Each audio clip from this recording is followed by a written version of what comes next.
அன்பு நண்பர்களே, நமக்கு 90% தண்ணீரை விவசாயத்திற்கும், 8% தண்ணீரை குடிநீருக்கும், 2% தண்ணீரை தொழிற்சாலைகளுக்கும் தரும் ஆறுகளை நாம் மறக்கக்கூடாது.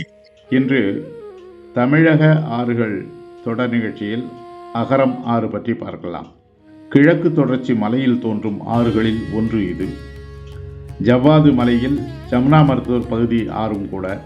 இந்த ஆறு ஒடுக்கத்தூர், அகரம், மகமதுபுரம், அகரம்சேரி ஆகிய பகுதிகளில் சுமார் 1000 ஏக்கர் நிலப்பரப்பிற்கு பாசன வசதி அளிக்கிறது. அது மட்டுமல்ல, இப்பகுதிகளில் 50,000 விவசாய கிணறுகளுக்கு ஊற்று நீர் உபயம் செய்கிறது. நண்பர்களே, நமக்கு வாழ்வும் வளமும் வாரித்தரும் ஆறுகளை பாதுகாக்க சாக்கடை நீரையும் தொழிற்சாலைகளின் கழிவு நீரையும் குப்பைகளையும் ஆற்று நீருடன் கலக்காமல் பார்த்துக் கொள்வதோடு ஆற்றங்கரைகளை ஆக்கிரமிக்காமல் பார்த்துக் கொள்ளுங்கள். மீண்டும் அடுத்த பதிவில் சந்திப்போம். நன்றி, வணக்கம்.